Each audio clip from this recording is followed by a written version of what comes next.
Mungkin boleh sedikit cerita nih tentang kegiatan hari ini itu apa sih mungkin?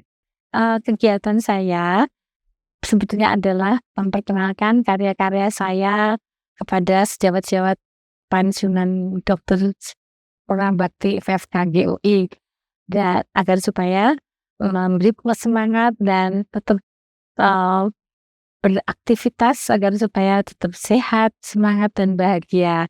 Juga sebetulnya aktivitas ini sifatnya tidak eee, komersial sekali ya, artinya yang lebih dipentingkan adalah kebahagiaannya. Jadi dalam hari ini saya akan perlihatkan bahwa kita bisa melakukannya, kalau kita mau dan membagi waktu untuk hobi kita, agar supaya kita, tidak terpaku pada kewajiban sehari-hari yang mengikat.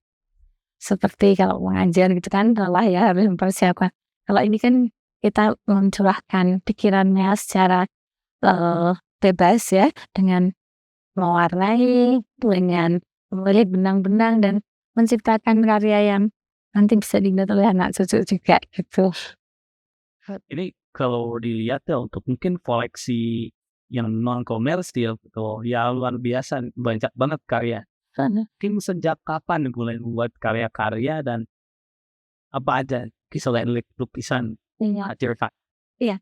Pada waktu itu tahun 2000, saya pensiun tahun 2004.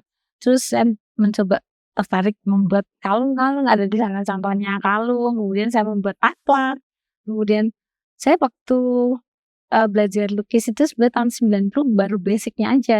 Tapi kemudian mencoba sendiri dengan baca-baca itu dan melihat tekniknya dan cara-caranya, lalu saya juga pernah belajar watercolor dari dulunya. Kemudian ternyata memang harus mencoba dan Eee, berusaha untuk, punya komunitas supaya kita terpacu melihat karya orang lain ternyata juga bisa membuat kita nambah wawasan, kayak gitu. Nah kalau dilihat juga karyanya, jenisnya banyak ya, mungkin dari lukisan aja ini ada beberapa teknik ya yang dikuasai, mungkin boleh disebutin teknik apa aja dan, bagaimana belajarnya? Apakah Iya kursus atau iya. Jadi, sebetulnya melukis itu ada yang ini adalah watercolor, lukisan air di atas kertas gitu ya. Jadi dia memang, eee, tidak terlalu tahan lama sebetulnya dibandingkan dengan oil ataupun akrilik. Terus ada yang akrilik ini di atas kanvas gitu ya. Nah nanti kalau supaya awet dia dikasih laminating, eee, di apa, di di di-laminate gitu. Juga ada kegiatan haken tuh crochet kalau bahasa Inggrisnya, itu cuma membutuhkannya benang dan ada satu alat kecil yang sederhana dengan berbagai nomor gitu. Nah itu juga ada karya seperti itu yang bisa dibuat apa aja, bisa buat dari mulai pakaian atau, eee, s selimut atau sepatu bahkan topi dan sebagainya itu hanya dengan alat satu itu sangat menurut saya itu sangat unik dan benar-benar istimewa. Jadi ternyata bisa juga untuk membuat wall hanging, buat hias. Nah, yang sekarang agak mode itu juga, kombinasi antara melukis dengan menyulam. Menyulam itu juga selain dari dengan benang, ada juga dengan pita. Pitanya juga ada pita yang cotton atau pita silk gitu. Jadi macam-macam sekali sekarang tergantung kreativitas macam-macam. Cuman kalau ibu-ibu karena udah umur juga ada keterbatasan ngelihat dan lelah juga ya karena satu benang itu kalau diganti warnanya ataupun ukurannya harus ganti, jarumnya karena ujungnya lubangnya berbeda itu kira-kira alat-alat yang dibutuhkan seperti itu. Dan yang bisa dipelajari juga adalah kalau mau lebih mendalam ya punya guru les gitu. Saya juga memberi les membuat bros, membuat, kalung gitu ya dari beads gitu, tapi memang semuanya kelihatannya memang agak mahal juga sehingga kalau jumlahnya jadi banyak, memang lebih baik dijual untuk bisa beli lagi yang baru. apa mungkin Bu yang memotivasi dengan Masnya dengan usia yang sudah tidak muda lagi tapi tetap itu keinginan hasrat untuk berkaryanya masih tetap Oh ya, tinggi. kalau menurut saya karena mengisi waktu itu kalau kita, melihat hasilnya itu menurut saya lebih membahagiakan daripada hari ini kok saya nggak menghasilkan apa-apa ya, cuma habis waktu untuk ngobrol di HP atau lihat HP aja kan sayang waktunya ya. Atau kita juga bisa memberi contoh pada anak-anak, cucu-cucu mantu bahwa terus berkreasi nanti suatu saat menjadi lebih bagus karyanya dan diminati. Dan bisa juga jadi mata pencaharian juga. Jadi kalau ngajar tuh biasanya juga lumayan bisa ngajar ya.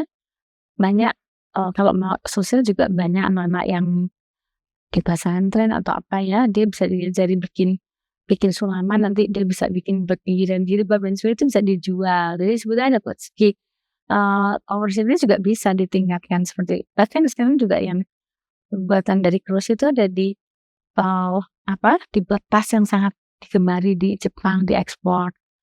Juga banyak kok itu sebab budaya itu banyak rasnya influenced by the Dutch dulunya dan di negara-negara seperti di Brazil atau apa tuh sebetulnya banyak sekali karya-karya yang dibuat dari benang-benang dalam berbagai ukuran. Bahkan juga dibuat macrame, dia satu bentuk hiasan dinding atau tas itu semua dari bagor, dari tali-tali. Sebetulnya banyak kalau mau digali gitu ya. Di sini juga sebetulnya UMKM banyak sekali melakukan itu. Itu sangat berguna untuk kegiatan di rumah tanpa harus keluar rumah. Dan dengan bahan apa aja. Dan dengan pecah-pecah kain pun juga bisa digabung-gabung. Jadi intinya adalah terus berkreasi, terus bersemangat. Jangan selalu mikirkan nggak bisa apa-apa karena udah tua aja.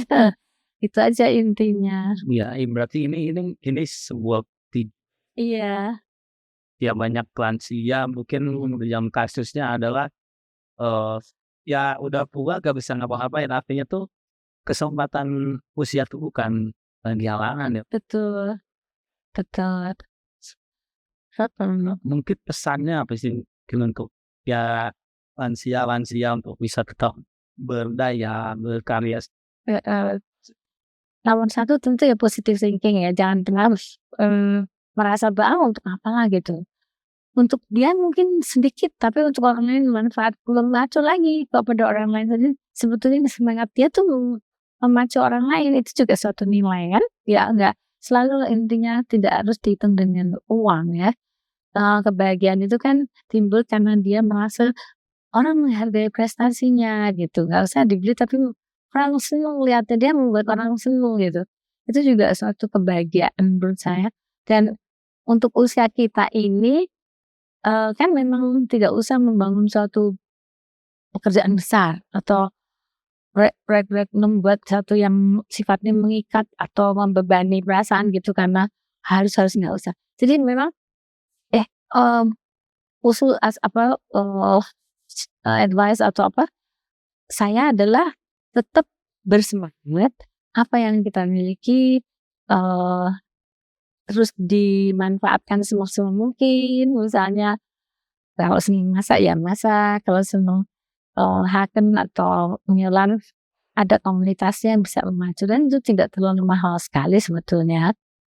Karena dengan berbagai kualitas barang-barang itu juga bisa tercapai gitu ya. Jadi nggak usah bilang, "Oh itu mahal, itu jauh," atau nggak usah, sendiri aja di rumah juga banyak barang-barang yang bisa dibuat lagi gitu ya.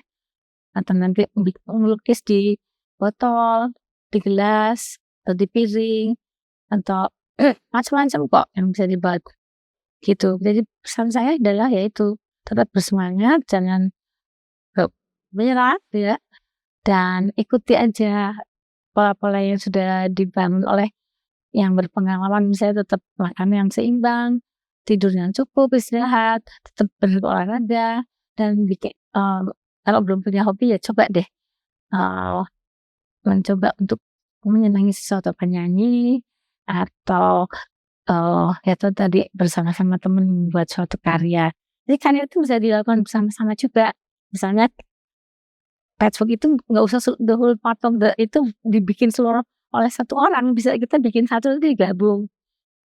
Nah itu juga bisa, itu juga exciting, menyenangkan juga untuk dilakukan. Saya rasa gitu. Terima kasih. Sama-sama.